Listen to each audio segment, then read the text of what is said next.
যেদিন Neymar football থেকে বিদায় নেবে সেদিন শুধু একটা খেলোয়াড় বিদায় নেবে না, বিদায় নেবে লক্ষ লক্ষ মানুষের স্বপ্ন, রাত জাগা আর হাসি কান্না মেশানো স্মৃতি। ব্রাজিল টিম সাপোর্ট করে শুধু নেইমারের জন্য হয়তো সেদিন থেকে টিভির সামনে কেউ আর আগের মতো বসবে না।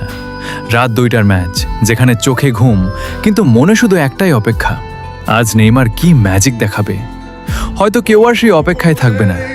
যে ছেলেটা ড্রিবল করে 3 থেকে 4 জনকে কাটিয়ে যেত, যে হাসি মুখে খেলতো, যে হারলেও কাঁদতো, জিতলেও কাঁদতো, সে একদিন চুপচাপ বলবে, আমি আর খেলবো না। সেদিন তার ভক্তদের চোখে পানি থাকবে। কেউ হয়তো চুপচাপ স্ক্রিনের দিকে তাকিয়ে থাকবে, কেউ হয়তো ভিডিও রিওয়াইন্ড করে পুরনো গোল দেখবে, আর ভিতরে ভিতরে বুকটা ভেঙে যাবে।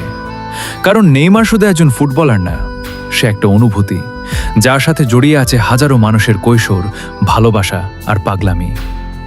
অনেকেই বলে নেইমারকে সবাই ভালোবাসে না, কিন্তু সত্যি বলতে যারা নেইমারকে ভালোবাসে না, হয়তো তারা ফুটবলের সেই সৌন্দর্যটাই পুরোপুরি বোঝে না। নেইমার, তুমি যখন বিদায় নেবে তখন স্টেডিয়াম হয়তো চুপ থাকবে, কিন্তু তোমার ভক্তদের হৃদয়ে তখন ঝড় চলবে। কারণ কিংবদন্তিরা কখনো হারিয়ে যায় না, তারা থেকে যায় প্রতিটা ড্রিবলে, প্রতিটা স্মৃতিতে, প্রতিটা ভালোবাসায়।